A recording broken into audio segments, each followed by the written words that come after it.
Arena in Coventry, where England take on Ireland.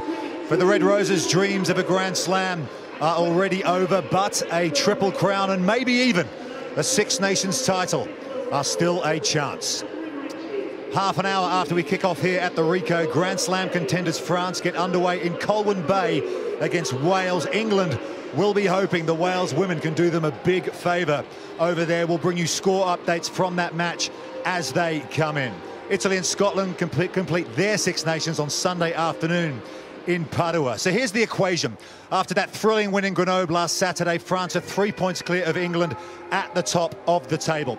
A win against Wales will secure them a third Six Nations title in 5 years and that cherished Grand Slam.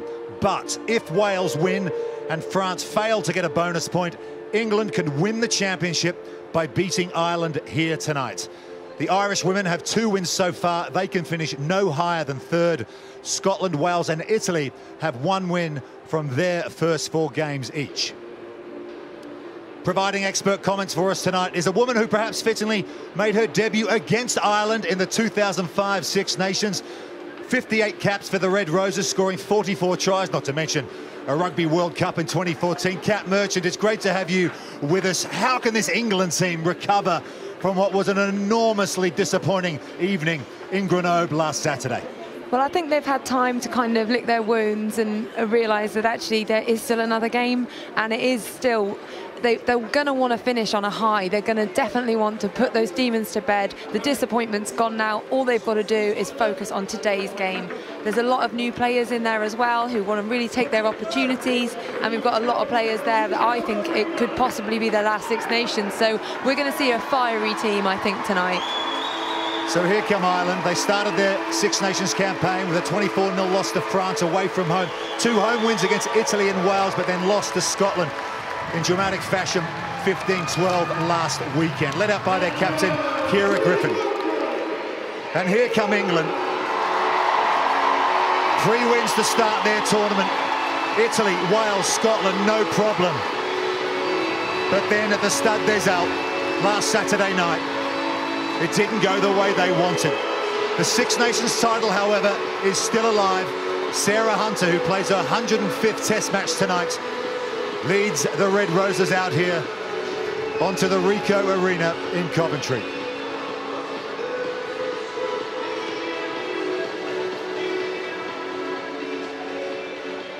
Okay, we're going to take a pause now for the national anthems. It'll be Ireland's call first, followed by God Save the Queen.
For the first time in 3 years, the England women take a Six Nations game outside of London.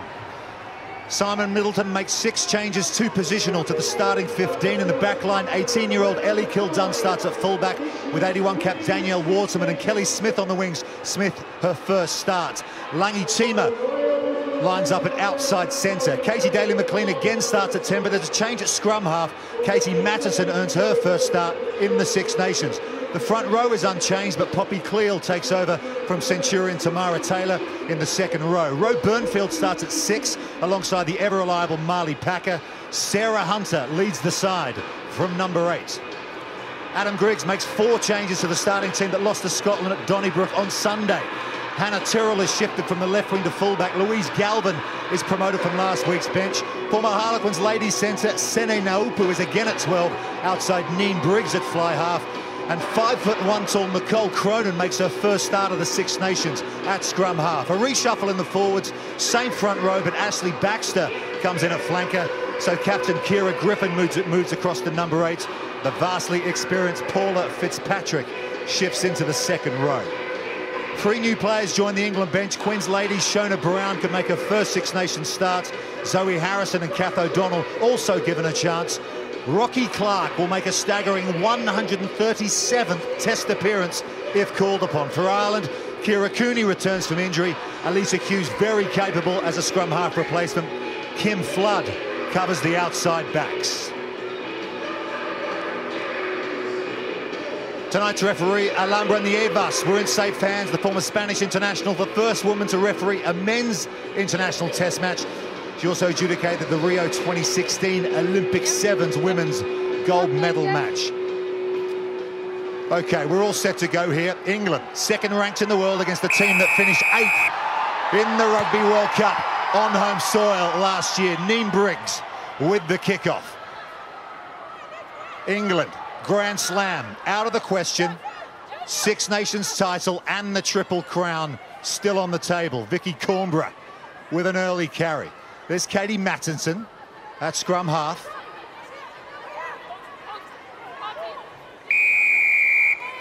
And the Red Roses with an early penalty. And that's a good start by England there. We saw a good carry from Poppy Cleal straight away, and then good hands by Vicky Cornborough. Starting with intent. They do look relaxed but focused, so it's a good start from England there. Katie Matheson making her 7th Test match appearance inside Katie Daly-McLean. How important is that, Kat, to have such experience outside a young player? Well, it'll just give Katie Matheson confidence, because Katie will be talking to her the whole time, helping her out and just making her feel confident, and I think that will really, really help. 21-year-old Amy Cockayne playing her 41st Test match. Feeds the line out. No problem for England. Daly-McLean slightly across field to Langi Tima. Langi Tima plays a rugby for the Bristol club. Here's Danielle Watzmann in the 11 shirt, playing on the wing. Normally a fullback, of course, but such is the form of this woman, Ellie Kildunn. Ball is there. Ball is there. Well, had a mortgage on that 15 shirt of late for the Red Roses. Daly-McLean again to Sarah Hunter. 15 years between Ellie Kildunn and Nolly Waterman. Here's Daly-McLean running at the Irish defence. That's Kira Griffin going in for the turnover, and Ireland have done well here to rob the ball off England. So good first up defence. Neen Briggs kicks deep into England territory. Getting back for the Red Roses is Marley Packer. She decides to tuck it under the right arm and run into the Irish captain. Matheson once more to Daly-McLean. She decides to kick as well, looking for touch, and she's just overcooked it, so... I think England need to be careful there, because Ireland are getting in over that ball very quickly. They're going for the jackal, and it's slowing England's ball down. We had an example there where they cleared the initial threat, but then no one else came in. They stayed out wide thinking about that second phase. Well, there is no second phase if we don't secure that ball, so England need to make sure they commit enough numbers to get in there. Here it is. They do the initial clear, and then they come through, and Ireland win the ball. England have stolen it at the line-out. But another penalty back the other way.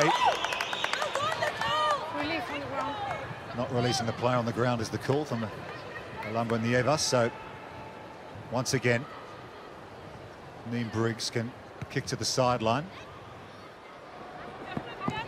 I think that's the thing there as well. When you get a turnover ball and then you end up sprinting onto it, if we don't react quickly, then that's going to look like it's going to be a turnover, because Amy might get done here for holding on just because the support. You can see the first 3 players there are Ireland players, but on a turnover it is difficult.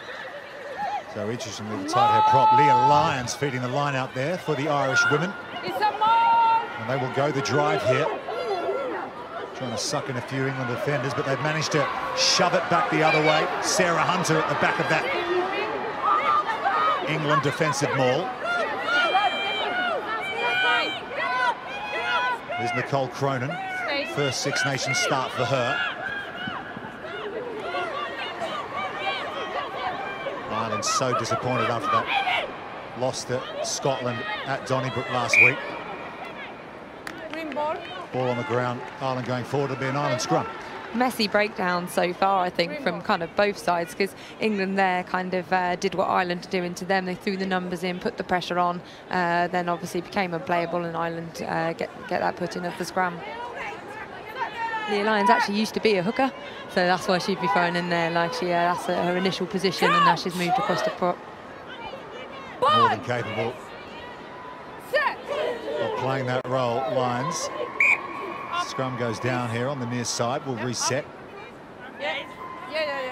It's fine. Everything is right, but we need to stay. Last time these two teams met, England got the better of Ireland 34-7. That was in last year's Six Nations Grand Slam decider. Ireland have beaten England just twice in 25 previous tests. Both in the Six Nations back in 2013 and 15. England unbeaten at home in the Six Nations in 2 years. Remember, they've won 14 of 21 Six Nations titles, including that Grand Slam victory last year. Heavy scrum coming on from the Red Roses here, but Cronin. A little bit of a mix-up there with Senin Alpu.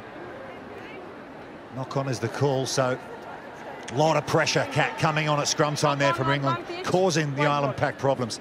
Yeah, well, as you mentioned, Amy Cocaine's age, she's so young, got so many caps already to her name, and Sarah Byrne's been making her mark, and you've got Vicky Cornborough doing the same, so this is a front row that really wants to prove themselves. Really is a world-class front row, isn't it? Vicky Cornborough, Amy Cocaine, Sarah Byrne. Sarah Byrne has been outstanding in this tournament, used to be a loose forward and plays like it. Well, that time Ireland getting the shove on at scrum time on the England feed, and perhaps slightly unfortunate for the decision to go against them there. Was the flanker not bound, possibly, or yeah, off her feet? Messy scrum still, though, isn't it? It looked like it was initially like a good hit, and then he just started to get driven and is twisting around. I think they just need a few, and then it gets settled, and they can learn about each other and work it out. Have another look at it here. On the loose head side here, Lindsay Peat really took the initiative of that scrum.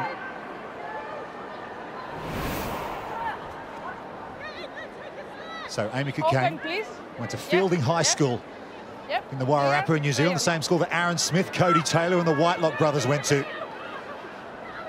Back in England playing a rugby these days, and here they come. Daly McLean, Burford. Coming in off a right wing is Kelly Smith. Still going, Kildunn to Waterman. It's a fine tackle from Megan Williams.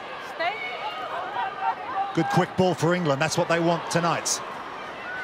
That's a good hit up that time from Poppy Cleal. Daly McLean again, slightly behind Marley Packer, but Langi Tima sets up a breakdown. Mattinson again, Daly McLean. Really is the focal point of this Red Roses side. Everything goes through her, and Sarah Hunter makes some yards. Good clear out coming in from Lindsay Peat, trying to disrupt that England breakdown. Here's Packer. Packer started both the 2014 and 2017 Rugby World Cup finals. Vastly experienced player. Daly McLean checks off a left foot and decides to kick again. This one has stayed in field. It's over the head of Louise Galvin.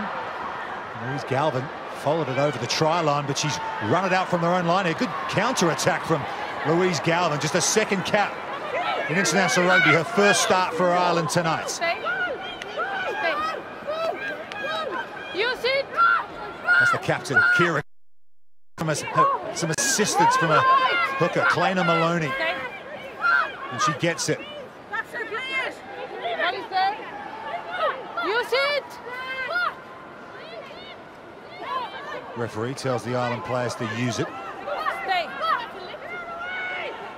Nicole Cronin surveys her option, decides to pass it out to Niamh Briggs, but the line speed from England wasn't the greatest pass in the world, was it? But pressure from the Red Roses defence. Yeah, just applying that pressure by speeding up. You just see Niamh Briggs possibly looks up, sees someone running at her. She's been out for a while, so actually that pressure really builds. So you see white in the corner of your eye, then suddenly you drop that ball. I think the line speed was good there from England. However, when Katie kicked through, it was only Kelly Smith chasing it. And England need to watch out for that because Katie does have such a good boot. Everybody needs to chase. And that's one thing by the players like Sarah Byrne and Poppy Cleall, who love hanging out on the wing and making those line breaks. But if they are out there when the kick's been put in, they've got to chase. Conversation there between Niamh Briggs, earning a 62nd cap tonight, outside the relatively inexperienced Nicole Cronin. Niamh Briggs, of course, missed the Rugby World Cup in Ireland last year. No doubt had a big influence on their tournament. Ended up finishing 8th. This is the captain, Kira Griffin. I think Niamh Briggs just brings confidence to a team as well. And I think, yeah, they did really miss her out in the World Cup because she just, I think, brings a level of calm because they know they can rely on her boot to get them out of pressure and then they can build around her. Normally a fullback. What have you made of her as a fly half so far in this tournament, Cap? Difficult to tell so far. Ireland haven't had too much ball, and I think that they've got a different style as well. Ireland are looking to kind of keep it tight, whereas England immediately, you've seen their intent. They're getting that ball wide. Danielle Watzmann's touched it 3 times already. Attacking scrum for England. Inside the Ireland 22, Hunter off the base. Matheson to Kildunn. 7 caps, 8 tries. 4 in 4 games in the Six Nations, but again the breakdown not that smooth for England, and Ireland are happy with that again. They forced another error. It'll be an Ireland line-out. They did a really good defence there of the blindside move off a scrum. They managed to push them towards touch, which is exactly as a defence what you want to end up doing. Force them to go towards that touch line. It was a little bit lateral drifting across field, wasn't it? Yeah. Again, the line-out not working for Ireland. So England will have another shot at it. Mattinson, Daly McLean, Burford. Burford brought down by Nopu. Good tackle from the Ireland inside centre. Here's Kildunn. Megan Williams brings her to the floor. Waterman with the clear out. Here's Hunter again, straightens the attack. Daly McLean decides to kick through again. It's behind Tyrrell, and it could be a try. And it may well be for Danielle Watzmann. They're going to have a look at it. If it's all clear, that's 47 in Test rugby. What fantastic vision there from Katie Daly McLean to just put it through. I thought Ellie might get there for a second, but Danielle Watzmann gets over the line, gets that try. Maybe she will like the wing a little bit more now. Well, it was the chip from Katie Daly McLean. She's used that tactic. All came from the dysfunctional line-out from an Ireland point of view. Yeah, line-out's not been working for Ireland at all, which I'm surprised with, because with the England kind of reshuffle, they've got Poppy Cleall in the second row, isn't particularly going to be a jumper, and but they're managing defensively to steal Ireland's ball. Clever, wasn't it? Lovely kind of control there by Danielle Watzmann, like diving over it, because these are skills that they're more difficult than they look. To go in, control it, get the grounding, like just showing her class there, and she'll be pretty happy with that one. She looks like she's quite enjoying playing out on the wing. Yeah, Kat. I don't think she particularly wanted to go there at first, just knowing her, but when she finishes like that, then I don't think she'll be complaining. It really is an extraordinary career. 82 caps, 4 World Cups, 47 Test tries. Katie Daly McLean, the wide-out conversion, makes very good contact indeed. Straight enough, just slipped under the crossbar.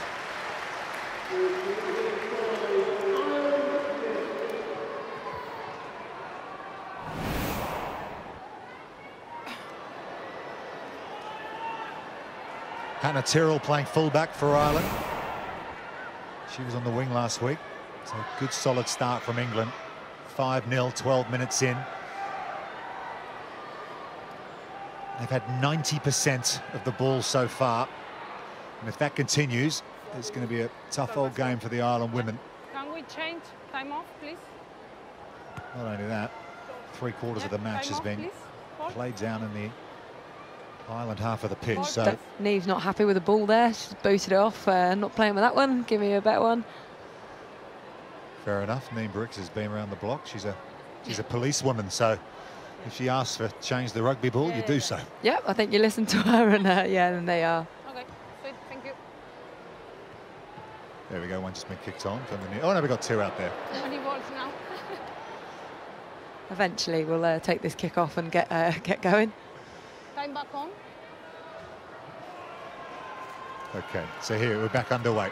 Neve Briggs with the restart. Sarah Hunter. Back in, outside. Advantage, high And tackle. again, will just work their way out, go through their systems. Such an efficient rugby team. Mattinson. Still advantage. Daly McLean looks potentially giving it inside to Marley Packer, but goes to ground. They continue coming the near side here. Poppy Cleal with another carry in this sequence. Flat pass there across to Abby Scott. Got that ball in well, and they've got the penalty, England. Slightly high tackle, I think, is the call from the referee. Good play there by England as well, going through the phases. They had a good, again, a punch up by Poppy Cleal. They go round the corner, and what I'd love to see next is Katie Mattinson to actually look up and go blind, because actually the rewind was on there. Ireland had a forward out wide against Kelly Smith, and Kelly Smith has gas to burn. So I'd love to see her get early ball, have a go, and switch the play, switch the attack. All good, Katie?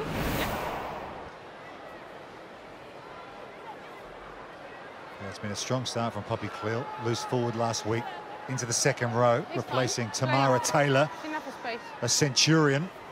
There's been quite a few changes for this England team, rotational, and also a few players being replaced. With Simon Middleton trying to broaden the base and give some young Play on. future stars a chance. Here's one of them, Now, Green. Katie Mattinson. Stay. There's a rugby for the Bristol club. Daly McLean with a long cutout pass. Backward. That one's gone to ground, and here go Ireland. They're away. It's Nicole Cronin. Cronin, what a tackle. How important was that from Kelly Smith? 5 metres out, Ireland. Can they take advantage here? A rare opportunity. But have they turned it over at the breakdown? England have it. What a tackle from Kelly Smith. It was a loose pass from Daly McLean. And Kelly Smith has saved England there. Well, what a disappointment for Ireland. They had a great attacking opportunity 5 metres out, but they've turned it over. Daly McLean, no doubt with that pass in the back of her mind, hasn't found touch. Here's Tyrrell. Gives it inside to Galvin. Plenty of Irish support here at the Ricoh Arena for Ireland. A big weekend for England v Ireland rugby. And here come the Ireland women through Lindsay Peat, 37 years old, still going strong. Briggs shows and goes, brought down by Burford. Cronin. Cronin, who just got pulled down by Smith with the breakaway. Here comes Claire Malloy. Plays her rugby in England for the Bristol club. Error from Ireland, but they've got the penalty. It's looking a lot better from Ireland now. They suddenly just seem to have that intercept of the loose pass off of Katie, and then to pick up and run about 50 metres there. Like, that's given them like a spark, and I think they're now playing with confidence. We can do it. We've got the ball. Let's look after it. But what a tackle from Kelly Smith there. Briggs kicks to the sideline. They'll go the line-out drive. Here's another look at it. Katie's so good normally at those flat passes. I've been on the receiving end of them. She puts them right out in front there. I think there was a slight bit of confusion of who it was going to, Kelly or Sarah Byrne, but Ireland get the line out here. Aoife McDermott, an age-grade basketball star, now playing rugby, grabs the line out for Ireland. There's Leah Lyons securing the ball. Just popped out the back of the Ireland breakdown. They're going to need to improve that efficiency on that part of the game. Just a little messy at times. They still have it under control. Here's Ciara Griffin. She picks and goes. Louise Galvin's got herself involved in that ruck as well. Here's Malloy, comes in to sort it out. Use it. Use it call from Alumba Nievas. 5 metres out now, Ireland. Passed up on the kick at goal. Need to come away with some points here. 17 gone, down by 5. Cronin again. Release, wait. Paula Fitzpatrick with the carry that time. Here's the hooker, Maloney. 2 metres out, Ireland. They're almost there. It's Briggs. Neen Briggs. Shoved back over the line by England. Amy Cockayne with the tackle. Griffin has it at the back for Ireland. She'll drive low. Can she get over? Hits and spins. Ball's gone to floor. England have the penalty. What defence from the Red Roses. That's what their coach is looking for when you're under the pump. Hold tight. Come up with the turnover. Yeah, England under a lot of pressure there, and they were putting in the big hits, double tackles, the Amy Cockayne tackle there. And on that point, it's quite rare that you use your 10 to crash up to try and go over the line 5 metres out, but Ireland go for it. But Amy's read it well. She's got herself low, puts in the big hit, and eventually the pressure does affect them. It goes to ground, and then I think it's Danielle Watzmann who reacts really well to this, dives onto it to make sure it's England ball.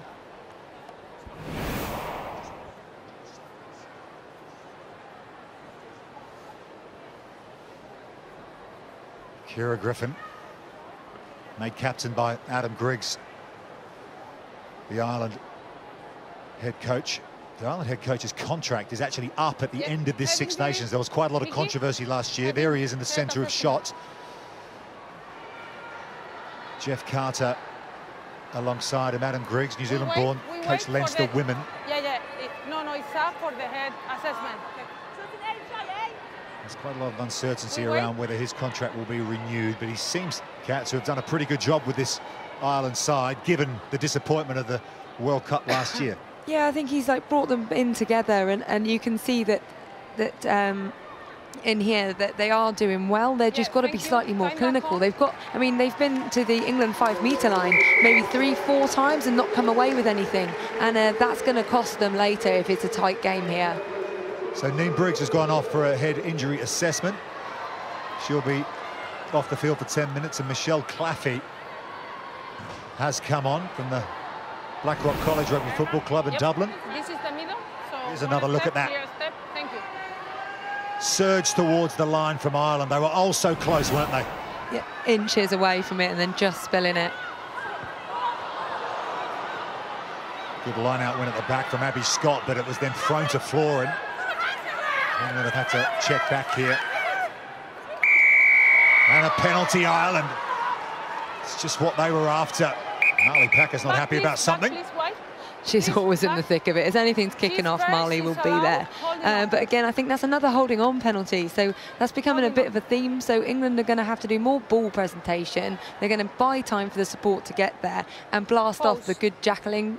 Interesting, they've gone now for the points. They had a go at the going for the line, and now they've decided, right, we've been in here quite a while now. Let's come away with some points. Yeah, seems sensible, doesn't it? Yeah, right decision, I think, here, so they can start building momentum. Come within, England missed their kick, so, you know, they're within then getting a penalty. Here's another look at that breakdown. It was Malloy with a turnover. Poppy Cleal just holding on a little bit too long on the floor. If there's one person you want over a ball, it is Malloy. I think she's outstanding at that, and I think her stats, turnover-wise, I'd love to see them, because like it's something she is so good at. Well, she was player of the match in their 2 wins they had in this Six Nations against Italy and Wales. It was Claire Malloy playing a 60-second test match tonight. Here's Hannah Tyrrell. As you can see, she's an all-round sportswoman. Left footer, no problem. gets Ireland within 2. Yeah, I think they'll be happy with that. After a couple of errors and things like that, to come away with those points, it now puts the pressure back onto England. And now obviously they get the ball back, they get to have another go. So Ireland have been huffing and puffing here. They got themselves back into this game. All the territory, all the possession was with the Red Roses, but they found some field position, kept hold of the rugby ball, went through the phases, and they're on the scoreboard. Here's Megan Williams. Inside. Stepping inside is Malloy again. Just reminder of the equation here. Any win for France in Colwyn Bay against Wales is enough for France to win the Grand Slam and the Six Nations title. If they don't win, and they don't pick up a bonus point, England are in a good position to take the title themselves. So it's still plenty to play for tonight. We'll bring you updates from that match in Colwyn Bay between Wales and France. Let's take a look at the table as it stands. And as it stands, with England leading here,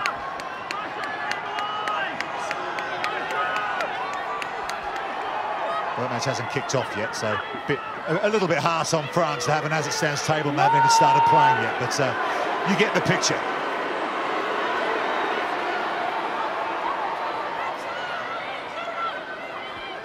She's fine. Here come England. She's fine. A slow-moving line-out drive, getting a little bit of momentum now. They decide to go. Daly McLean, Burford, cut-out pass to Ellie Kildunn. Here's Kildunn. What a Six Nations she's had. Stay back. Waterman and Burford, 2 veteran campaigners for England. What a tackle. What a hit that is on Marley Packer. Leave it now. She certainly would have felt that. Mattinson looks both ways, goes to Waterman. Back to Burford. More heavy defence here coming in from Ireland. That was Katie Fitzhenry that time.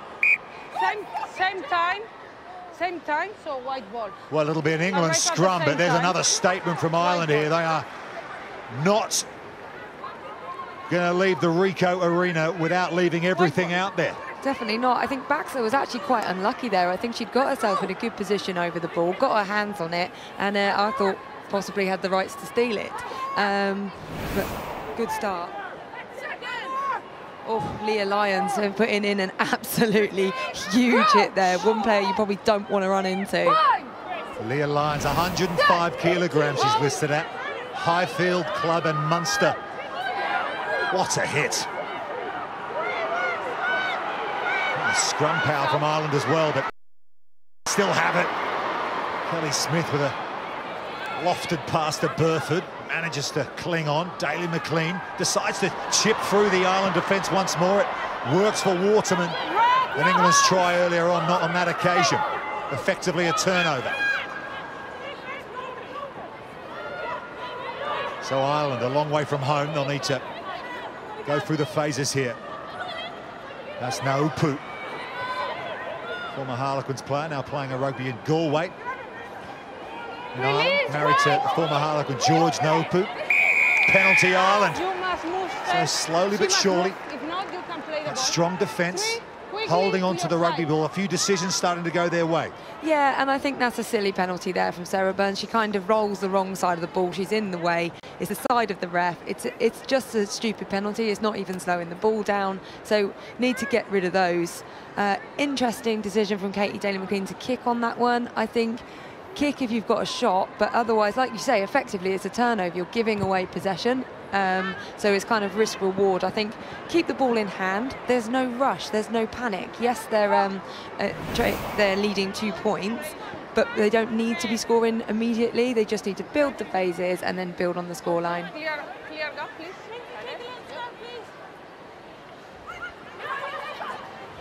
So Ireland with a line out. They've had the problems in this part of the game today, but that's been well brought down by McDermott. Naupu's shifted into fly half with Neen Briggs getting an HIA assessment. Backwards. Decide to go back the other way, but the pass is loose and it's into the hands of Tima. Another penalty, this time to England. McDermott there just diving on the ball, which had been knocked on. So then if obviously she's coming from an offside position. It's a tough one because as a player, I think you just react and want to go for the ball, but led to a penalty. And England now opting for the line out. Slightly too far out possibly to go for driven, one of their go-tos, and one thing that's been working so well for them to get over that line. It's like a wild pass from Nicole Cronin, wasn't it? Okay, I have a look, thank you. Ethan McDermott unable to bring it in, and then came off the boot of Galvin. End product is attacking England lineouts. 5-3, they lead Ireland. 25 minutes in. Fierce contest this, final round of the 2018 Women's Six Nations. England, Grand Slam out of the question, but a Six Nations title and a Triple Crown still in reach.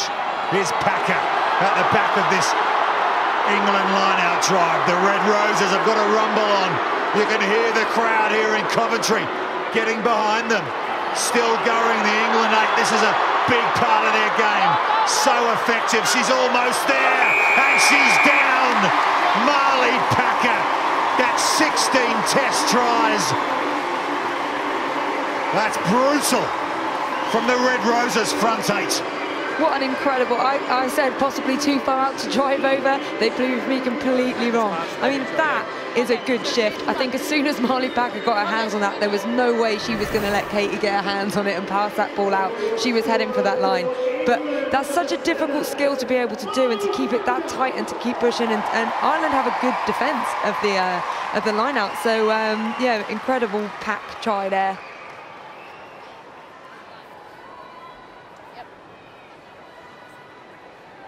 Marley Packer plays a rugby for the Saracens club. She's a former plumbing and heating engineer, so she's used to some heavy lifting. But it was the 7 forwards in front of her that had all the power. She was in the box seat at the back. So efficient from the Red Roses. End product, 5 points. And that's a real message as well to Ireland, because they now know that if they give away penalties anywhere near that England can kick for the corner, that's what they can do. So they're going to want to avoid doing that. Daly McLean adds the extra 2. So England, a couple of good phases for them, have their second try. They lead Ireland by 12 points to 3.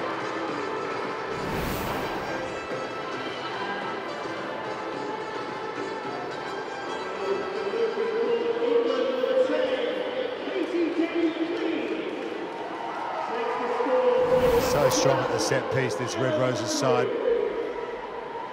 Marley Packer made a test debut back in 2008, still going strong. So England, 2 tries to the good. There's a good run out here from Poppy Cleal for England. Mattinson.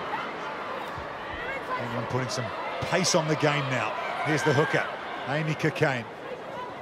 In the 41st test match tonight.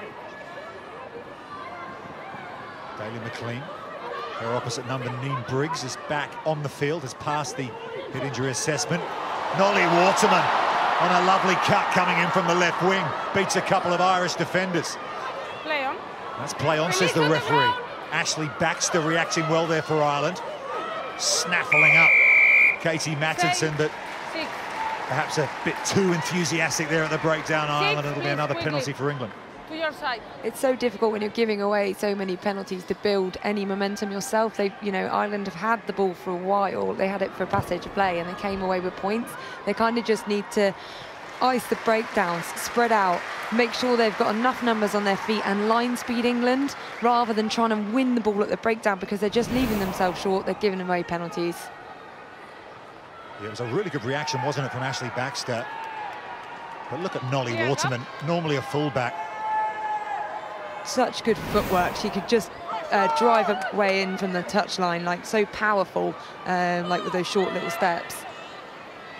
Katie Daly McLean has made about 40 metres on the touch finder here. And here again come the England line-out drive. Most of the Irish forwards held off there, but there was one player caught in, so Maul is the call and they're still going. If it ain't broke, don't fix it, Red Roses. Packer's got it again. They're almost there. Have they got a third try? They're over the line. Sure thing. It's Amy Cockayne. Amy Cockayne with the score that time. I think there, what Ireland were trying to do, I liked it, they'd all stepped back, apart from one. Paula Fitzpatrick had made contact. Now that's enough to make England allowed to drive. If you're going to stand off, everybody's got to stand off. It's got to be really clear to stop England with that drive. But a tactic possibly they'll be looking to use again next time. But yeah, great work. They all stood off, didn't they? 5 comes around the side, I think, and she connects. But the rest of them all stand off. But one player involved in them all, so the England players can bind up and head towards the Irish try line. You see what they're trying to do there, yeah. Ireland, but it almost self-destructed. Yeah, but if they had if Paula Fitzpatrick had got the message and she'd stood off as well, that then works. But they've got to, and that's possibly, again, Ireland needs to be more clinical in communication as well, because that could have been a really good tactic. No, but it's not a mole. If she can tackle the ball carrier. Great power from that England pack, though, isn't it? They're really dominating here. As they often do in the Six Nations. And as we often see, Katie Daly-McLean came into this game with 456 test points. Adds another 2. Crowd really building here, actually. There's atmospheres going every time something's happening. There's getting cheers up, but yeah, good numbers.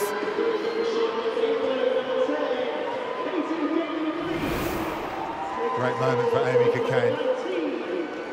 She scored 5 tries in the 2017 Six Nations, including a hat-trick in one game.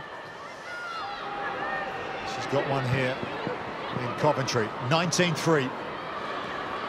England leading Ireland into the final 10 minutes of this first half. Taking back. Burford brought down on their own 22. Katie Mattinson, who's been very efficient tonight at the base of the scrum and the ruck. And a short ball there from Poppy Clear to Sarah Byrne. Heavy contact again coming in from Leah Lyons. She does enjoy a spot tackle. Slow ball for England though here. And Ireland have the turnover. So the Ireland women here can take stock. If they can pick up some more points here, Kat, before half-time and try and close this gap on England. Yeah, close the gap, just stay in the game, keep ticking the points over. And then back to that Leah Lyons hit. I mean, Sarah Byrne, she's a big, strong girl. So to stop her running full pelt, that is a big hit. I like that England are starting to mix things up off the last few kickoffs. Poppy's caught it well, Sarah Hunter's caught it well, popped it to Poppy, who runs it. This time that happens, Poppy gets it, passes it to Marley Packer. So it's shifting the points of attack so they don't become predictable, which I like to see. Yeah, here's the turnover. There is Abby Scott going to ground. Just all a bit slow there, wasn't it? Slow support, but Abby Scott doesn't do ball presentation. You've got to roll, you've got to work, you've got to, you can't, nowadays, especially against good jackalers, you can't just land on the floor after you've been tackled and think your job is done. It's not. You've got to work really hard, buy your support time, but saying that, the support didn't quite blast, they stood over, whereas you need to blast past that ball to just really make sure. Neen Briggs kicked the winning points in Ireland women's win against the Black Ferns at the 2014 World Cup from right in front. She's not going to miss from there. So 19-6 now, the scoreline. I guess, Kat, it's important every time Ireland get anywhere near the England try line, all those goalposts, important they come away with something. Yes, definitely, and I think that has to be the tactic. Keep ticking over. Don't go for the high risk just yet, especially before half-time. Build on your score. Go in at half-time with a better distance between, and then you can then affect your tactics at half-time. Yeah. Okay. Malloy down there. Claire Malloy just getting a little bit of attention here from the trainer. We'll just have to pause here because she's right on that halfway line.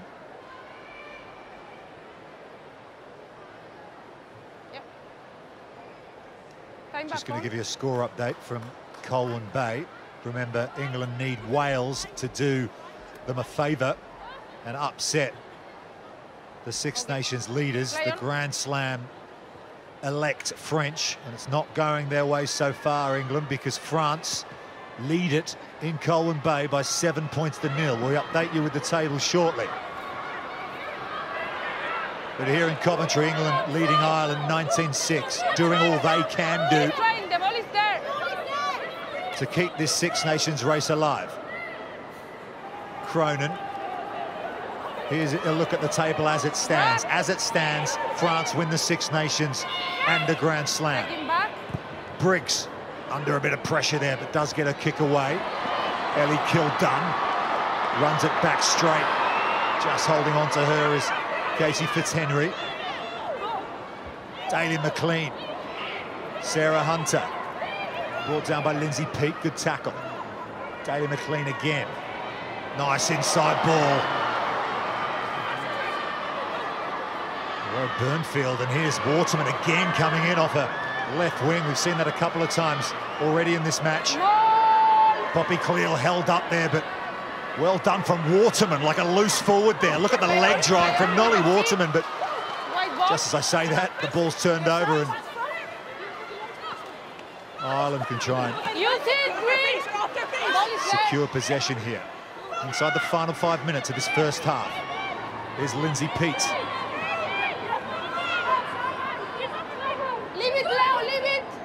Really is ferocious from both sides at the breakdown here. Briggs decides a little cute chip over the top.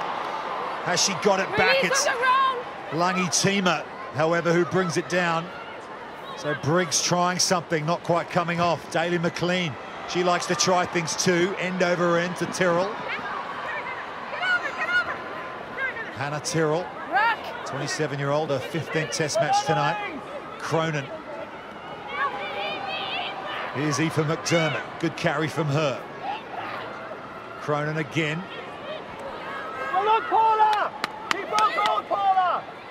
You can hear the shouts coming from the sideline to Paula Fitzpatrick, the veteran Ireland second row, to keep going, stay in the game, trying to rev up this Ireland women's team. 19-6 they trail. They want to finish their Six Nations on a high, but right now England in control. Here's one of the try scorers, Marley Packer. Really good game of rugby, this. Women's Six Nations. How's that for a carry from Sarah Byrne? Mattinson. Quick hands. England, almost an intercept from Neen Briggs. Oh, what fantastic line speed and pressure they're putting on there. Captain.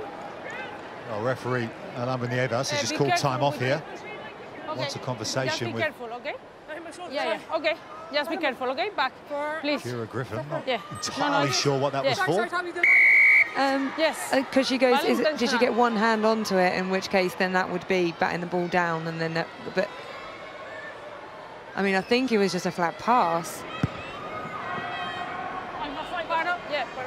Deliberate knock-on, we're hearing, might be the reason for the penalty. It's often the way you go for the intercept.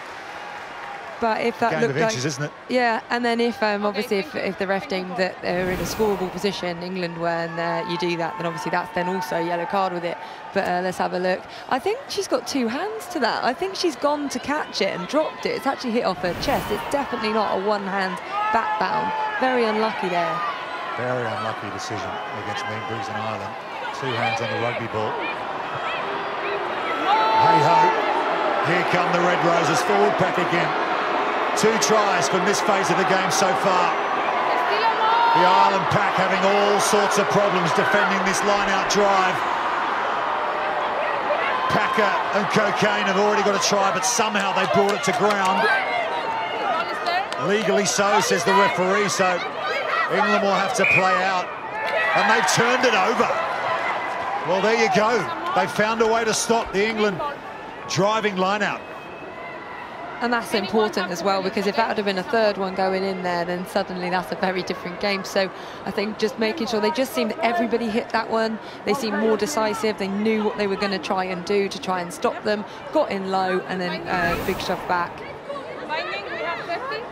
They really have shown this Ireland team tonight so far, haven't they? That they, at points in this game, they really can match this England side. It's just about stringing it all together and cutting out the errors in their play. Yeah, glimpses of intensity, but then errors, and then it just kills it.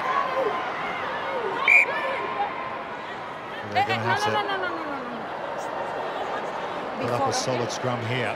because you get the feeling We that the can't Red Roses have any forward move pack before the fancy ball their is chances clear. here. 5 metres out. Both, okay? And when you don't have to Please. hook the rugby ball at scrum time, all 8 can push. And I reckon Kleiner Maloney, the Ireland hooker, might be under a little bit of pressure here to try and get this ball back to her number 8, Kira Griffith. I think Sarah Hunter will be eyeing this one up to get a push over here. England all 3 tries to the good. Look at the power coming on. Ireland pack disintegrates. Referee says there it is, you can play out. So Ireland, by hook or by crook, they have got themselves out of jail here. Briggs with the clearance finds touch. Lots of pressure there coming on that kick. The line speed through. There was 3 players, England players, actually running to try and charge that ball down. That shows the intent. It shows they are still fighting for this. They are down though. Maureen there for Ireland. Jeez, it was a big scrum, wasn't it? I mean, often in this situation, you see penalty straight away for that. But yeah.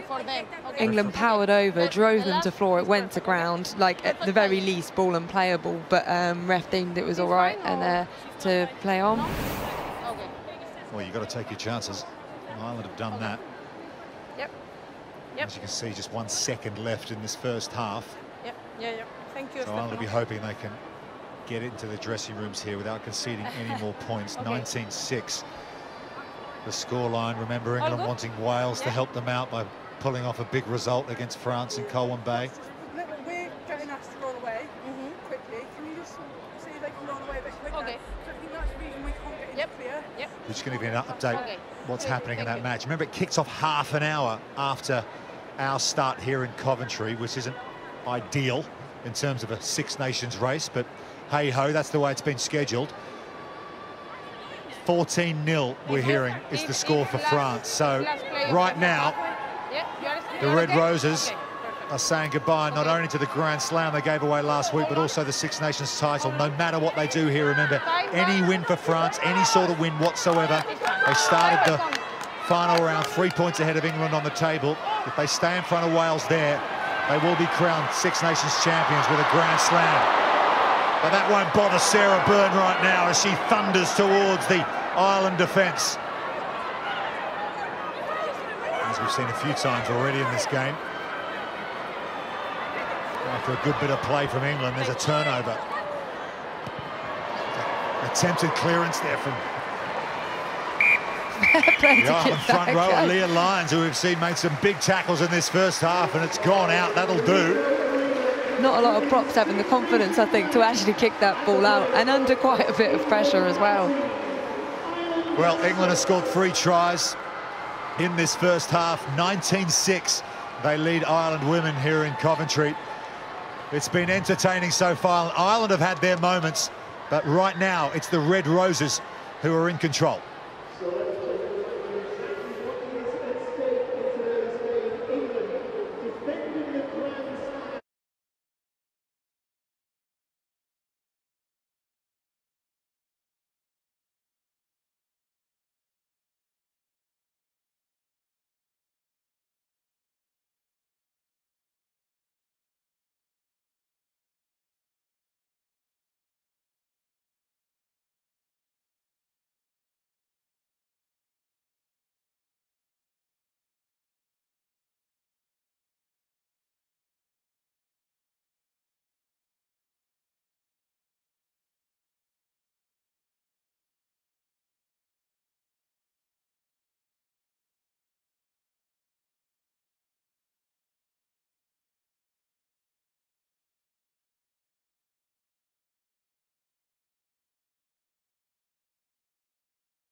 The Red Roses lead Ireland by 19 points to 6. 3 first-half tries for England. Waterman, Packer and Cockayne, the 2 penalties for Ireland. The situation is England need Wales to do them a favour over in Colwyn Bay, but right now France are leading Wales by 14 points to 0. If France stay in front there, any win will do. They'll be crowned Six Nations champions alongside a cherished Grand Slam. But you can't control the uncontrollables. Yep. And right now, all England can do is keep doing as they're doing. Katie Daly-McLean gets the second half underway here at the Ricoh Arena in Coventry. And it's Nicole Cronin, who had a lively first half, gets the ball into touch. Kat, what would have been the messages from Simon Middleton at half-time for England? I think a lot, keep doing what they're doing, a lot of that. I think the ball presentation, I know I keep going on about it, but I think that is key. So I think you'd be talking them through the breakdown to do more work, and then to also just read what Ireland are doing in the breakdown. Are they throwing in numbers, are they not? And to change accordingly. England change. Amber Reid has come off the bench to start this second half for England. And here's Sarah Hunter. Marley Packer picked up a try off the line-out drive in the first half. Daly-McLean. Lovely ball from Danielle Watzmann. Here's Ellie Kildunn. Still going, Kildunn. 4 tries already in this Six Nations. Sarah Hunter. England starting the second half with a lift in intensity. Pass just behind Packer. Brings it in well. Here's Kelly Smith, who brilliantly tracked back in that first half to stop an Ireland try-scoring chance. England 3 tries, a good counter-up coming in from Ireland, but England still have it. There's Amber Reid, first touch for her. Mattinson, Daly-McLean, cut-out ball. It's Nolly Waterman. Danielle Watzmann can't quite get the offload to Kildunn. England so dangerous down that left-hand side. Almost in for their 4th. So exciting to watch that, because Amber Reid straight away comes on, makes an impact. She launches, she's the unsung hero. She launches an easy 15-metre pass out wide for Ellie to hit on at pace, and then that creates the line break, and then they work from there. But brilliant vision from Amber. Love that they're getting it wide and they're going for it. Opportunity still here for England. Hunter with the take at the front of the line-out. Drive comes on, but there's the whistle from referee Alhambra Nievas. And it'll be an Ireland feed. Ireland have been doing their homework. Yeah, they've obviously at half-time they've been having words, and then they fixed it. It looks like they have, so they get the ball back now instead of in the first half. England was scoring those, so good work to them, adapting. Great work. You see them holding off there in the first instance. And England just putting themselves offside as the call.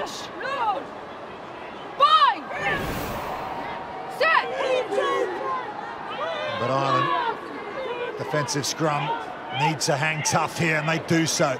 Ciara Griffin, the captain, off the base of the scrum.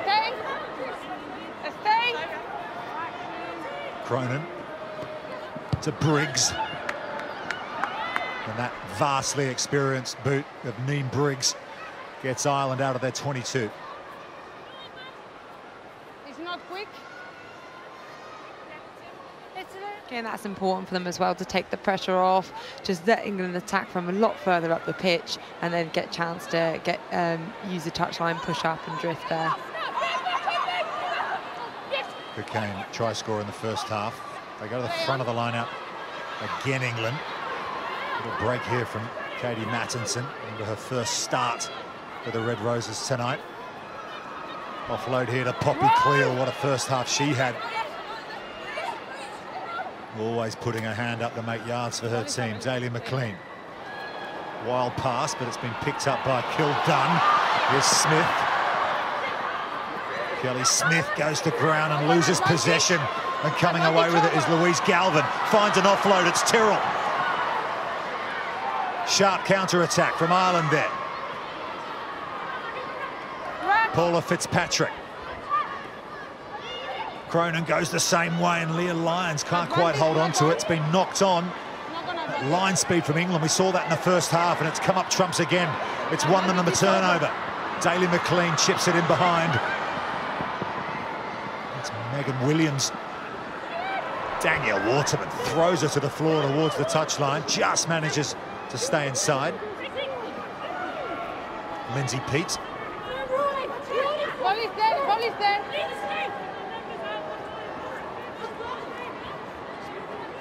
Use it! Briggs clears it. For me, I can't see why Katie kicked that ball. I just can't see it at all. I think you give that ball early to Danielle Watzmann. She's been carving up out wide. Get the ball in her hands, because at the very least she'll make a line break.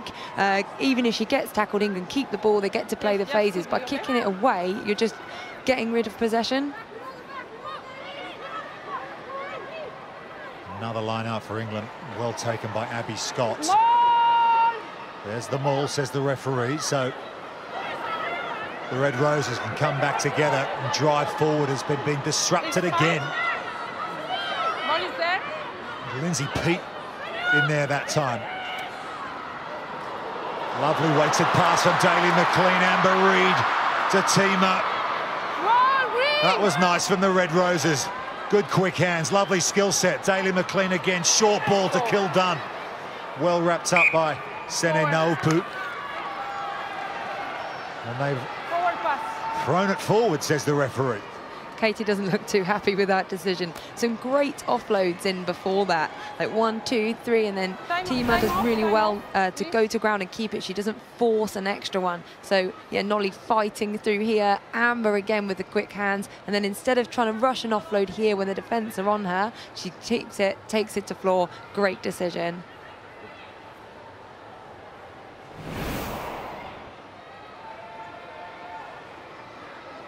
So Danielle Watzmann is England's all-time leading try scorer. What a career she's had. 4 World Cups. Okay, sweet. Time back on. 82 Test match caps. Green ball.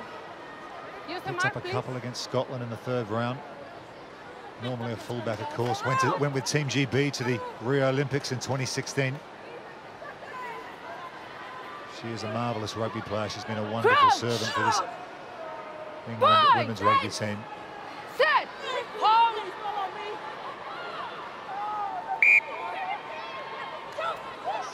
Short arm free kick here You must for stay. Ireland. And they'll take that. They've been under pressure at scrum time in this match. So Lindsay Peet's got a bit to say. It's the Ireland loosehead prop with the green tape around her head. If Briggs not too happy with the ref walking right in front of where she wants to kick it there. She gets it out of the red zone. But again, England will feed the line out. So much possession and territory in this game. 3 tries to the good. Grand Slam's gone. Still fighting for a triple crown here. That's looking good, but the Six Nations title slipping away with France doing well against Wales in Colwyn Bay. Amber Reid decides to hold on and take it to the Ireland line. Mattison to Daly McLean again. Here's Kildunn, really does get into fast pace very quickly indeed. And there's another turnover there for Ireland. Marley Packer straight off her feet. Turnover, Green was good. And Baxter's in the thick of that for Ireland. She's always been there and thereabouts every time there's kind of a turnover. Her and Malloy working hard. They're in and amongst it. Molly didn't look too happy with that, did she, either, with that decision? Keep getting the ball back, Ireland, but they just can't get out. More than 30 metres out of their own red zone, can they? They're still under pressure here. They've got the line-out throw, but they're deep in their own half. Take him back in. Long pass to Briggs. Griffin. Rack. A little bit slow to the breakdown there, Ireland, on that occasion. Manages just to hold on to it. Kalina Maloney. Cronin. Briggs again. Megan Williams.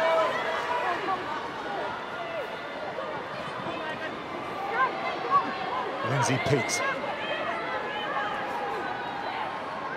Leah Lyons, nice hands.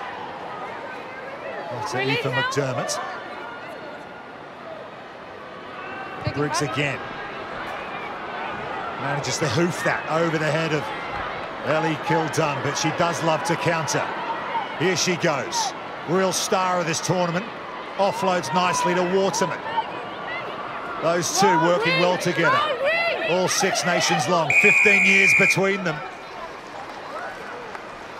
And England have the penalty this time. Ireland not rolling away.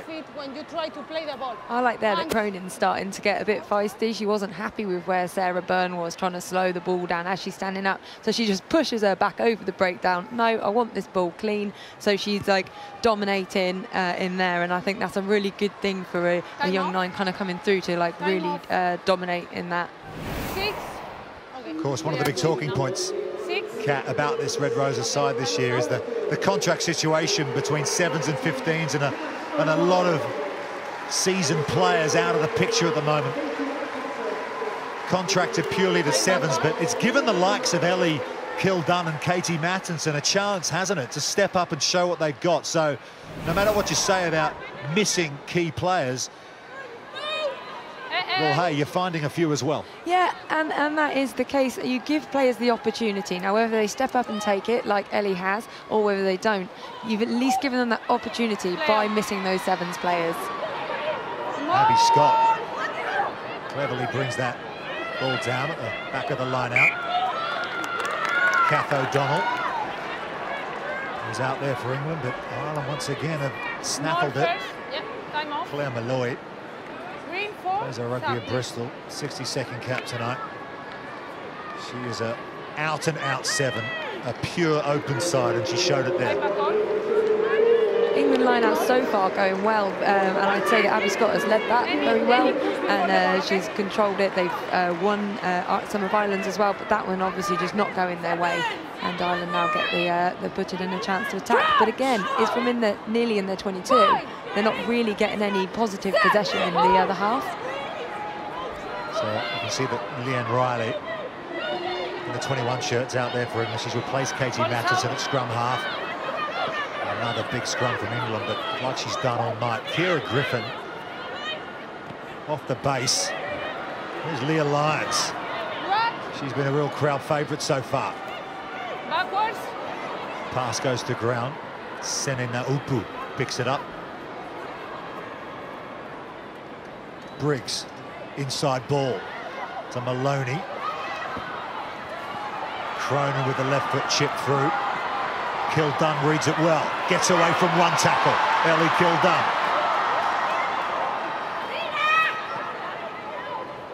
Riley receives the clear out from Ireland. And Kelly Smith has to go in and help her teammate out. She does well, Smith.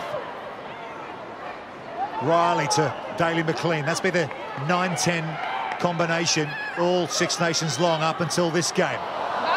Quick hands there from Amber Reid, and Packer can't hold on to it. Lindsay Peet reacts. So Ireland are almost up to England half with the ball in hand. Up to the halfway line. It's taken them almost all half to carry the ball into England territory. Peatsy running through Kath O'Donnell. Briggs decides to kick high and wide. Wiper's kick over the head of Danielle Watzmann, and she can only let that bounce over the sideline. So good kick That's a fantastic kick, and I'll tell you why, because if you can get it between the fullback and the wing and get it to land completely in between them, perfect kick. And too many times when it's kicked, you see the back three just fielding it easily, whereas Briggs puts so much height on that ball. Okay, bounces, you can see between them, bounces out into the touch. So I'd say that both Nolly and Ellie were in good positions there, so it was an even better kick to manage to find the space between them. So England, as they haven't too often do in this match, run it out from their own 22. Poppy Cleal with yet another carry. Reed with the kick over the head of Tyrrell. She just manages to bring that in. And stutter step, and oh, look at the defence coming in. Really strong tackle. Vicky Cornborough. Advantage not on. England have forced the error. Here's Marley Packer. They'll play the advantage. Advantage over. Riley. England with an overlap opportunity. Here's Dana McLean stepping inside. The Red Roses starting to hit their straps, but just as I say that, it bounces out of the hands of Sarah Hunter. And Leah Lyons can slow it down for Ireland, or do they want to slow it down? They seem to want to pick up the pace themselves here. Knock on advantage. Advantage coming Ireland's way now. There's Claire Malloy.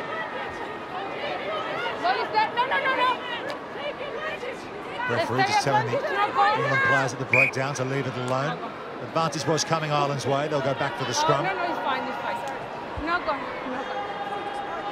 Some great footwork there by Katie Daly-McLean. She just spots it and they sit off her, because that's the thing, actually. Katie is pretty fast, and she will kind of fight through those gaps. You can see it here. She's seen a slight overchase from Malloy. She'll then ball presentation. Again, I've been banging on about it. She rolls along on the floor, make sure it's pushed back to her team, because she has made a line break. She buys the time for them to go through, and Leanne Riley is in there nice and quickly. Amy Cockayne making sure she, I'll say dives out the way. I think it was more of a fall, but great kind of phases of play from England there. How's that for a brains trust? Katie Daly-McLean, Danielle Watzmann, Amber Reid and Sarah Hunter. There's a... I'd say there's some pretty important chat going on there. I was going to say a few hundred caps between that lot. She's playing a 99th Test match tonight, Katie Daly-McLean. She's going to have to wait till August or later than that, the autumn internationals, to get her 100th. Let's have a look at the tries so far. They all came in the first half, and it was Katie Daly-McLean who set up Danielle Watzmann with a lovely little right foot grubber. Tyrrell, the Ireland fullback, couldn't do anything about it. And then the Red Roses, as they so often do, got the line-out drive going. Marley Packer picks up a try. And then the hooker, Amy Cockayne, finished off their third. So 19-6, still 19-6, as it was at half-time. And a power game coming on again from England. But Claire Malloy has the wherewithal to pick it up and steal a couple of yards. The Ireland women fighting for every inch here at the Ricoh Arena. The Six Nations hasn't gone quite the way they wanted, but they want to finish on a high, and that pass from Nalpu to Fitzhenry has gone to deck. Advantage is over. And here come England. Daly-McLean again with the little chip through. It's still on the floor. Ireland need to deal with this. They could be in trouble once again. It's Louise Galvin. Just manages to pick up the scraps in front of her own goalposts. Daly-McLean all day long has used that tactic, that kick through the line. It's been causing Ireland all sorts of problems. Griffin. Briggs right foot under pressure. Just manages to get it away. And that's, if you're going to kick ball away, that's the way you deal with it. You have a great kick chase, okay, speeding through, so then you put the pressure back on Ireland. They're having to be forced to kick outside the 5 metre, which then means now England get possession back 15 metres out, which we've seen from this position in the first half. They can actually do a drive-in line-out maul off of it. Cockayne feeds it. Just brought down by Poppy Cleal. One-handed. And England have it. Marley Packer off the base. Pick and go this time from Sarah Byrne. Playing 105th Test match tonight. Former World Rugby Women's Player of the Year. Chance for England. Overlap on the far side. Kildunn. Kildunn! She's over. Ellie Kildunn. Her 5th try of the Six Nations. Kildunn is absolutely killing it. That is a great burst of pace onto that ball. Just that acceleration just gets her through that gap, and that will be a fantastic finish. I think they're looking at it. No, they've called it. Yeah, excellent. What a try, what a finish. Absolute power to get over that line. Yet another try for Ellie Kildunn. She had Waterman outside her.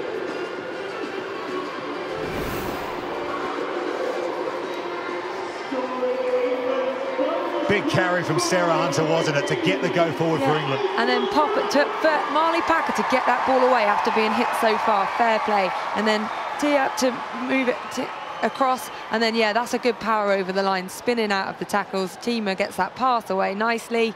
And, yeah, Ellie decides to go it herself and find the line. So great work. Thank you, Stefano. Well, the unbridled confidence of youth, 18 years of age, Ellie Kildunn. You think, shall I give it to the world champion, Danielle Watzmann, outside me, go in the corner? No. I'll go myself and pick up another one. She has been devastating in this tournament. What a find for England rugby she has been. And she seems like such a nice girl as well. I mean, I watched her for her first cap, and before she went on, she was like, her heart was pounding, she touched her chest, she just looked so proud to be able to play for her country, and that's what I love seeing from these young ones, being excited to play. And with a smile on the face too, and why wouldn't you? 9 tries in 8 Test matches. That's some start to a fledgling international rugby career. Ellie Kildunn, a Red Rose on the rise.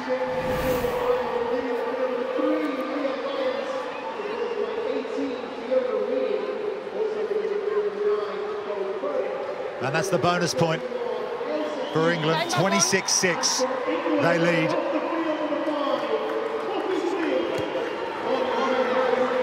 Doing all they can here. Need France to somehow slip up against Wales. 19-3 at half-time is the score over there. So, as it stands, whatever England do here, it's going to be a Six Nations title and a Grand Slam for Les Bleus. Advantage no gone. But for these players out in the field for England, that'll be the furthest thing from their mind. They will just want to finish this Six Nations in the best possible way they can. And with 20 minutes to go, they're 4 tries to the good over Ireland. Poppy Cleal has been replaced by Shona Brown. And Poppy Cleal has been absolutely brilliant in this Test match so far. Carry after carry for England, and a well-deserved rest for her. Shona Brown comes on for her 2nd cap. I think England are quite hard done by them, because Vicky Cornborough got herself over the ball. She was fighting for that, really pulling it across. Now, for me, that's holding on. Yeah, she's fighting for the ball, and they're keeping it down. So that really, I feel, should have gone a penalty the phase before to England. But as it is, obviously, Ireland have gone for the corner, and they're going to look to hopefully win their own line out and attack England.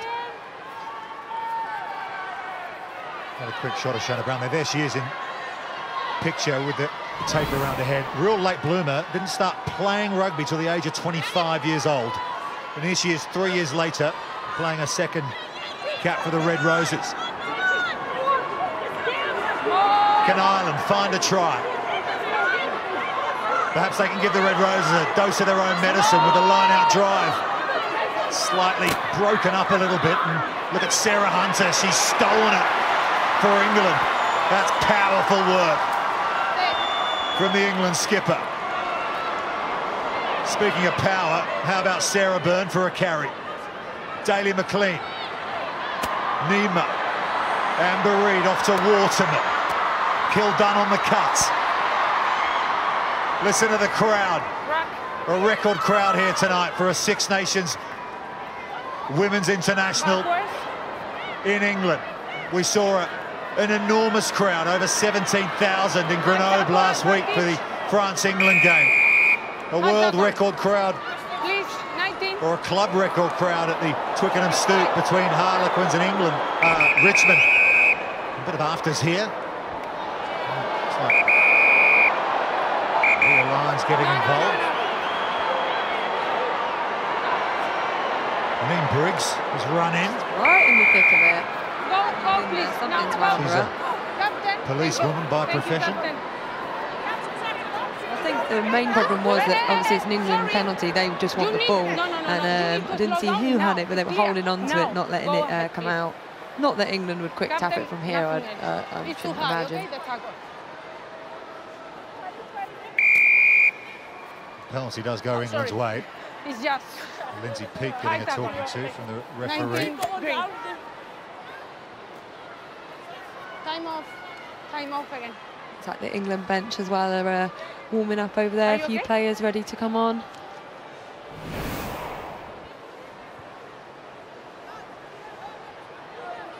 Oh, here's what starts it then. Leanne Riley was in there. Here comes Lindsay Peake getting involved there on the leftist shot just at the last minute. Yeah, time back A on. bit of a laugh while she was doing it.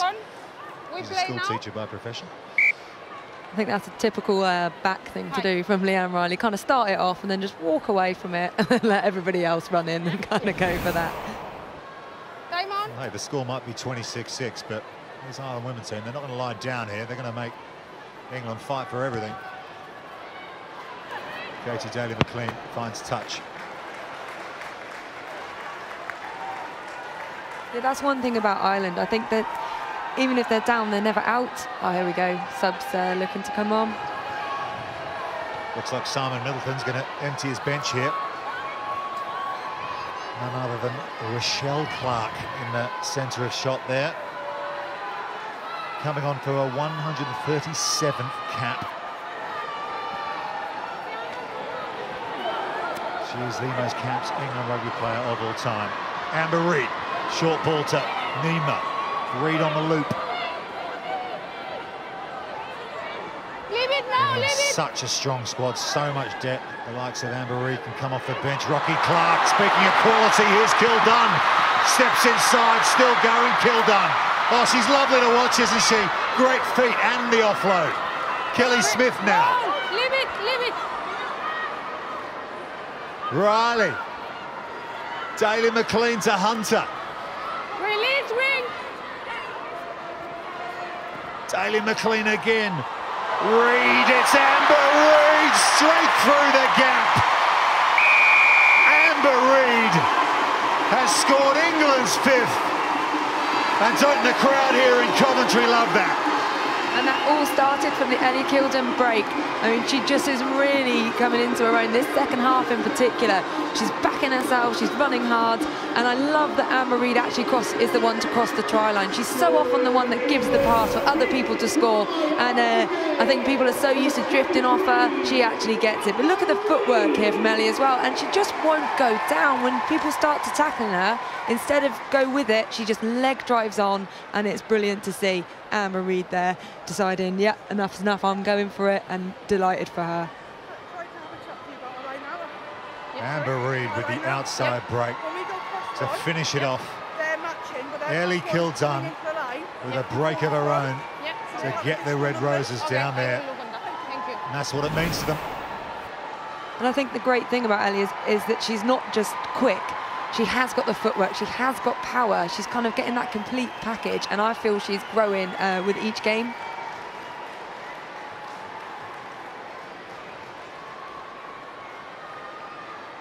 So Daly-McLean on the occasion of a 99th Test match. Another conversion for her. That's through the sticks. So that's 33-6 now for England. Inside the final 15 minutes.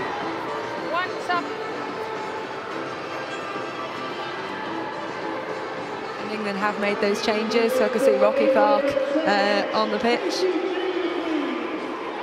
Justine Lucas as well. Thank you. Thank you. And Zoe Harrison as well, the Saracen fly half, just 19. And there is Rocky Clark, 137th cap for England. A quite extraordinary career. Yeah, she just lives and breathes rugby. She absolutely is so dedicated to it. And yeah, great to see her on the pitch. And she gets to start off pretty much straight away with the scrum. So it's good to see almost the whole front row. You can see how much it means to her. I think she has cried pretty much all 137 times of the anthems. But yeah, you can just see the passion and what it means to her to play for England. She made her debut back in 2003. She's played in 4 Rugby World Cups. She's the most capped front rower of all time, man or woman. She's only got George Gregan, who's on 139, Brian O'Driscoll, who's on 141 caps, and Richie McCaw in front of her. Oh, I think she'll be wanting to go for those records. She'll be definitely having her eye on those records to reach #1. Sene Nopu. Elisa Hughes, new scrum half for Ireland, in the 21 shirt. Kiara Cooney's out on the field as well, wearing number 19.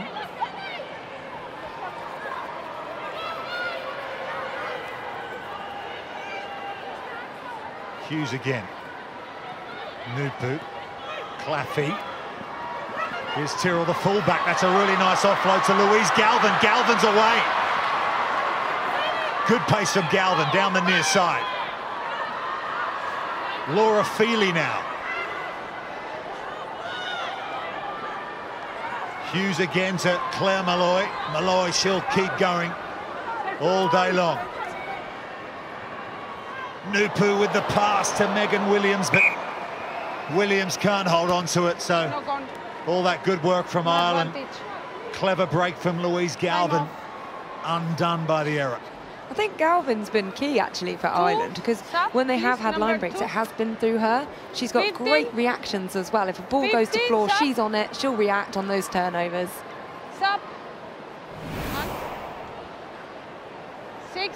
Here's another look at the break from Louise Galvin. So good hands from Tyrrell, and then yeah, good hand off, and then a great step back in, fights to keep the ball, pushing it back. Great play by Galvin there. We wait for the subs.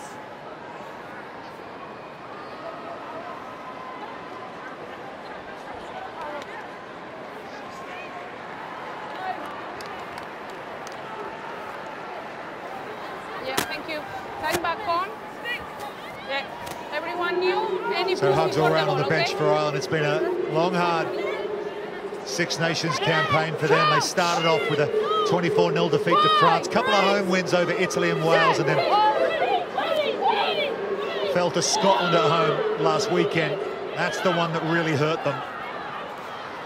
And they've done everything they can to try and find a way through this Red Roses team here today, but so far just the 2 penalties from the first half. Here's Paula Fitzpatrick, 32-year-old. She's still going strong. Katie Fitzhenry. Ashley Baxter has been replaced by Anna Kaplis. There's Kira O'Connor. Hughes again.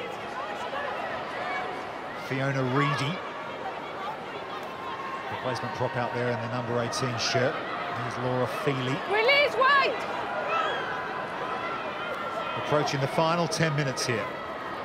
Sene Nupu off to Kira Cooney. Nupu again. Bounce pass, hard to take for Claffey, but bursting through here is Katie Fitzhenry. Waterman with the tackle for England. How often do you see that? The bounce pass confusing a defence. Here's Nupu. Tries to get the hands free for the offload. Going in for the turnover is Amber Reid. Can't quite get it. Counter-up coming in from Reid. Claffey. Fitzpatrick. Slightly high tackle there from Clark. Advantage coming, and the penalty. Yeah, that was a desperate attempt there from Clark. She was covering across and then just goes a bit too high, giving Ireland the opportunity now. Looks like they're pointing towards, Griffin's pointing towards the corner because they want another go at that line out. Yeah, nothing to come in this game for them for taking 3 points. They're going to go for a try, and good on them. Fitzhenry reacted really quickly here, didn't she? Yeah, great reactions. I think England possibly thought it was a knock-on, but actually there's nothing in that. She's just reacted, picks it up, burst through, and England then are always having to chase to get back. Ciara O'Connor from the Galwegians club feeds the line out. And Ireland have it. They've been in a big fight all night long against this England front eight, but they look pretty well set here. And that's Claire Molloy in the box seat, heading towards the England try line. Still moving forward. Almost there, Ireland. Have they got their first try? Yes, they have. It's Claire Molloy. And there is no more deserving player in this Ireland team than Molloy. Gets the try. It won't be enough on the night, but that will please the followers of this Ireland women team. I think they deserve the try here as well. Very clever. They keep Molloy up in the air for just long enough that England can't just smash it, so they have to wait. Ireland get themselves ready, they get a good drive going there, and yeah, they deserve that, and I'm pleased for them because so many times they've been so close but just not quite pulled it off. So great work from Ireland there.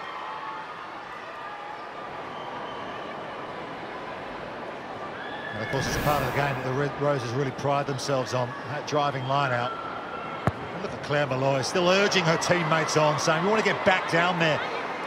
Girls, we want to get good field position and possession and get another try and finish out 2018 Six Nations with a flourish. Yeah, because they're another team that's kind of looking for redemption from, you know, from World Cup. You know, it's in Ireland. They didn't finish anywhere near where they wanted to, and things haven't been going that well for them. So they're going to want to finish on a high as well, because there's a big break now. So then, you know, it's all just about then thinking for the future now and then focusing. Zoe Harrison gets us back underway.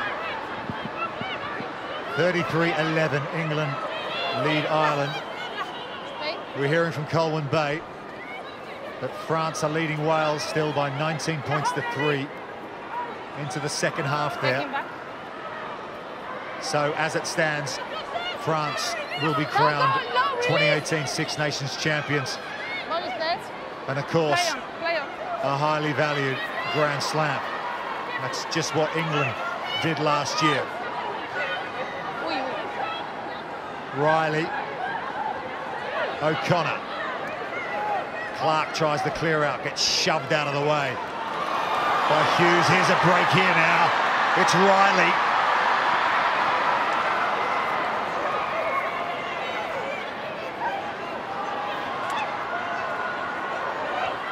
Ireland really trying to finish this game strongly, inside the final 7 minutes into England territory.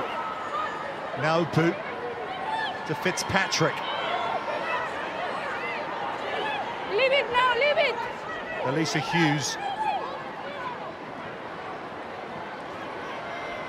Good sharp line there from Kaplis. Hughes again. Naupu. Slightly high tackle again there. Perhaps unseen by the referee that time. Fitzpatrick. Heavy defence coming in from the Red Roses. And the wraparound. Kaplis again. Hughes. Shaping for the kick was Kim Flood. Started at fullback last week. Had to make do with a spot off the bench here, and England have the turnover. Holding. You must release in the ground, okay? Important turnover. Justine Lucas. Yeah, important turnover there as well for Ireland. So well done for Justine Lucas, because Ireland were starting to build that momentum. They're off the back of a try. They're off another line break, looking to go again. So to get that turnover, really important, because now England are going to have some decent territory and possession. Oh, unless she misses the Doesn't find touch. Here comes Louise Galvin. She's had a bright second half in this match, Galvin. Her first start for Ireland tonight. Nupu played quite a lot of the game at fly half. Hannah Tyrrell crawls another couple of inches. Hughes off the deck to Malloy. Malloy, try scorer for Ireland in the second half. Here's Capless. Pigtails flowing, gets the offload, but it's been stripped out of the tackle by Lark Davis for England. Waterman. Over. Daly McLean. Hunter, chance here on the near side. Kildunn to Kelly Smith. Beats one, looks for the offload and can't quite get it away. Ball goes to floor and there's been a knock-on. Almost great link play there between the two of them. I could see what she was trying to do. She pulled that defender in and trying to get that offload around the back to the outside, but in doing so has spilt it. But sometimes you've got to make those errors because you've just got to have a go. So showing her pace here, decides to go to the outside, then steps in, and then just that one-handed offload, tries to regather it back. But I see what she was trying to do there. Time off, please. I understand why that combination works so well. Kelly Smith plays alongside Ellie Kildunn at the Gloucester Hartbury Club. Yes. Her first start for England. Time back on. Good binding Tonight. now. So it's time to announce the player of the match for this game. And Kat Merchant, who have you chosen? Tonight I've chosen Ellie Kildunn. I think she's had a fantastic game. She is still, we spoke about her beforehand, and she has delivered today because there is pressure on players when people are talking them up, and she's delivered. So Ellie Kildunn not needing to make a tackle on that occasion. Her forwards have done the job. Hunter, the captain, Packer, trying to find Kildunn. That ball goes to deck and she just can't quite pick it up. A little knock on there. But she has been excellent once again, just 18 years of age. She is the 2018 Women's Six Nations Player of the Match, Ellie Kildunn. What a tournament she's had. So hopefully we can see her going now. So here she's in for her first one, just decides to go, and then look, there's two players that are trying to fight to tackle her down there. She just powers on through to get over that try line. So that's a really good finish from her. But not only that, she's counter-attacked well, she's fielded back three kicks, just an all-round good game. Ireland with a bit more possession, Nupu approaching the final 2 minutes here. Hughes at the base of the ruck, can't pick it up cleanly. England will play on. And here they come. Daly McLean, she's played every minute. Here's Kelly Smith, what a bright game she's had. Tracked back in the first half at a crucial point in the game when the Ireland scrum half, Nicole Cronin, was away and heading towards the try line. It was a great piece of defensive work. Riley. Packer offloads to Brown. Riley again. Cut out ball, quick hands to Waterman. Danielle Watzmann. Leave it now, leave it. Picked up yet another test try in the first half. Here's Packer, also crossed for the Red Roses. Riley again. Reid, another try scorer for England. Ball over the top. Spot tackle comes in. Ireland playing right to the end here. Rocky Clark with the tackle. Hughes for Nupu. Here's Fitzhenry. Nice ball to Tyrrell. You won't get past Danielle Watzmann. She's the one advantage of putting Danielle Waterman from fullback to the wing is her tackling, and actually I feel she gets to tackle more on the wing, because sometimes playing for a dominant team, fullbacks don't actually have to make that many tackles, but on the wing we've seen her absolutely smash it, really pushing them into touch there, and just so strong from her here. Like Tyrrell tries a little bit of footwork, Lolly's not having any of it, nice low hit, drives her into touch.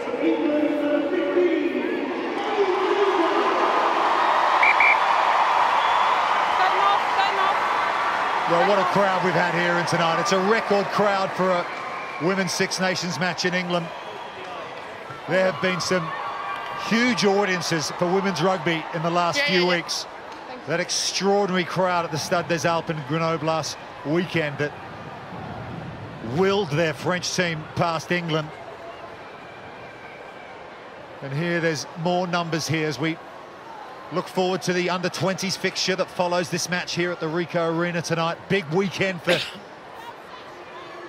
England v Ireland. St Patrick's Day tomorrow, of course. The Ireland men going for a Grand Slam at Twickenham. No. The time is off. She's here. They want to get back underway here, England, but they can't because we've still got a player down injured. Just a few seconds to go. Are you okay? Yeah, Lark was ready to go, wasn't she? She's ready to throw that ball in, and Russ pointing out player on the floor. Lark Davis plays for the Worcester Valkyries. Throwing to this line out. Kath O'Donnell with the take. Marley Packer still driving forward for England. She just loves it. Wants to keep playing. 33-11. 5 tries to 1. England. Yet another drive into the Ireland territory. Cut out pass, Waterman, Daly McLean, she's got Smith outside her, fixes the defender, Smith cuts in.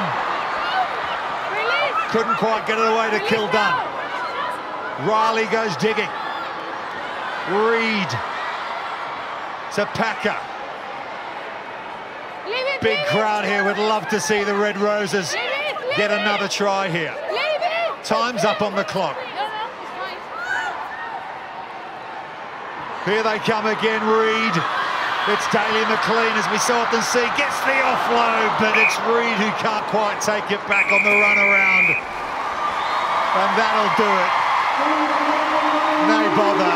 It's been a fine performance from the Red Roses and a standing ovation at the Ricoh Arena.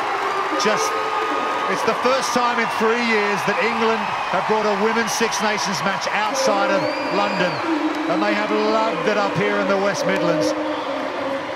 Ireland showed their stuff, picked up a try through Malloy, but England, far too good.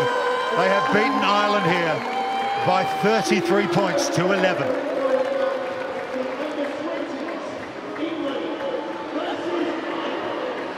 So Kat Merchant, it looks like the Six Nations race is lost with what France are doing at Colwyn Bay against Wales, but that was a solid show from the Red Roses. Yeah, a really good performance. It started with the pack. I think they were dominant, especially in lineouts, also in the scrum.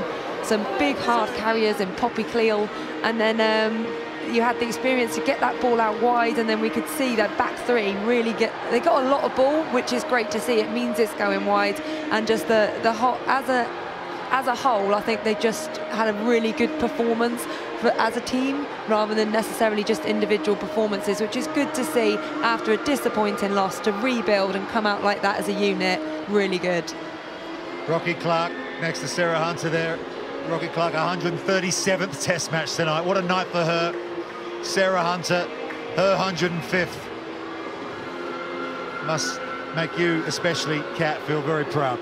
Yeah, extremely. I mean, I think for all the girls out there, like you see the girls that have 1 cap or 2 caps, and then you see them at 137 and 105, and they're all still got the same like pride in it, and it's brilliant. So the players coming together to congratulate each other on a hard-fought match and a hard-fought tournament. We can go pitchside now and speak to the player of the match, Ellie Kildun. She's with James Gemmell.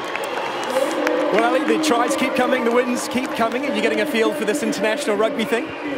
Absolutely amazing. You know, to go out on a pitch like this and play against a really good team and put a good team performance on right until the end is a phenomenal feeling, and it's great to get a win. Just trying to get an understanding of what this learning experience has been like for you. Such a young player, so new to international rugby, between the scenes in France last week to this here at home and the growth of women's rugby. Can you talk us through a little bit of the last few weeks of your experience being in the Six Nations team? You know, every experience that we have, every game is very different. Whether we're playing away in France or we're playing away in Scotland, we're playing at home in the Stoop. Every single experience is a different one, and we're learning from. You know, the loss against France last week was obviously disappointing, but we brought our points from that we knew that we had to work on and brought them into this game. So yeah, it's been a roller coaster, but I'm happy to end on a win. I saw you out there talking a lot to Danielle Watzmann. Obviously, she's something of a mentor to you in the outside back play. She was playing on the wing, you were playing at fullback. What sort of interaction does she have with you? And not just Nolly, the other senior players in the side as well. You know, everyone's helping me, whether it's on the pitch or off the pitch. With Katie McLean, I've got grapes on the table at breakfast, going through moves, making sure I know where I'm standing. And Nolly on the pitch and off the pitch. You know, any question that I've got, any query that I have, they're going to be there to answer me, and they're going to be there to mentor me and teach me through my experience and through my journey to carry on playing. And what's next for Ellie Kildare? I know that from a women's internationals perspective, it's a bit of a break now. We look forward to a few months, but I suspect you've got a busy few months ahead in other parts of your life as well. Yeah, I've got my A-levels in June, so going to go back to the classroom now, get my head down and, you know, just concentrate on getting the results I need to get to uni, really. Well, we wish you all the very best of luck in that aspect of your life. Clearly, you're doing very well in this one as well. As your captain steps alongside, you are our Six Nations player of the match, and very well deserved. I suspect, Sarah, we'll see a little bit more of this, won't we? I had to check with the producer that you were old enough to receive this bottle of bubbles. I'm told that you are, so many congratulations, Ellie. Well done.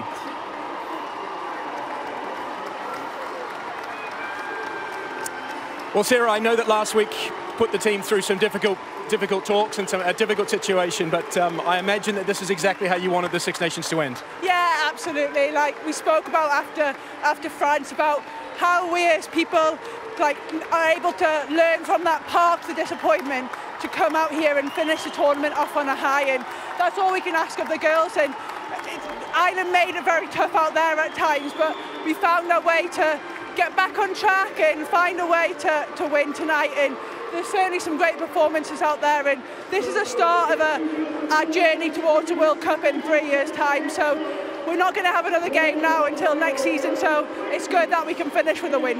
Well, we can see the wide-eyed look of wonderment from Ellie Kildare, but when we think about it from your perspective, at the other end of the experience ladder, you had 20,000 or nearly 20,000 last week. You've got a crowd that sounds like 20,000 here. How was this experience for you, given all of the years that you've played this game? It's absolutely amazing to go to France last week and to come to the Rico here and come to an area of rugby where international women's rugby hasn't played before, and to see all the support that's come tonight. It's fantastic. It's a massive thank you to all the fans, and hopefully we put on a performance for them tonight so that they want to come back and they want to be fans of the Red Roses, and all the people that are watching back home. You know, we were disappointed for them last week. We felt like we let our fans down, so hopefully tonight we've given them something to cheer about, and I'd like to think that this is going to be the norm for us now, that we get 6,000-7,000 people minimum to come and watch our game and see the likes of Ellie Kildare running ragged out there. We've got a few more years of that to look forward to, I suspect. Sarah, thank you very much for your time. Many congratulations on the way to finish the Six Nations. Kiera, thank you for taking the time. Commiserations on the outcome this evening. It was a solid start from Ireland. You put them under a fair amount of pressure, and clearly by the end that you hadn't given up either. You're proud of your side this evening? Yeah, I'm extremely proud of my side. I think the way we bounced back from last week is something else, and I think what's important is we're not going to fix everything over 5 games. We're definitely on the right path, and I'm really excited how this develops. But I'm fair play to the girls. They dug deep today, and I'm really proud to say I'm the captain of that side. Well said. And in terms of the development of the side, where you have come in the last 6 weeks or just a little longer in this championship, what are the things you're most proud of? What aspects of the game in Irish women's rugby have improved the most? I think I'm proud of our new caps, the new depth and strength we have in our squad, but also the fact that we're playing rugby. We're playing what's in front of us. I think also our resilience. We're stopped. We're not panicking when we go under the pump. We come together, we regroup, and we are a solid unit. So that's something I can't wait to take forward into the next campaign. And do you learn that just through experience, through going through tough times together, through finding yourself under the post, having conceded a try that perhaps you shouldn't have? You learn a little bit about each other and how you react. Yeah, exactly. You learn on the cuff, you learn while you play, and the more games we have together, the more we're going to learn, the more we're going to develop. So I think for 5 games, the way we've developed, I'm really proud of the girls, and I just cannot wait to keep going with this group. Excellent. You're on the upward trajectory. Well played this evening. Bad luck. Thank you.